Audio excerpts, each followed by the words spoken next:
Lock করতে হবে না, নাও তুমি যেটা বানাতে চাচ্ছ বানাও। যেটা বলছি সেটা করতে হবে না। এখন কিভাবে বানাবো? এখানে একটা, এখানে আর একটা, এটা কিভাবে করতে হয়?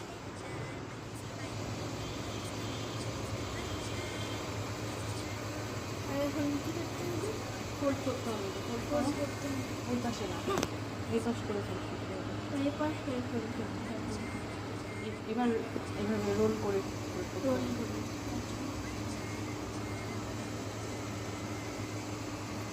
তো এইভাবে করে দেওয়া হবে, ওই টুলিপ হয়ে গেছে।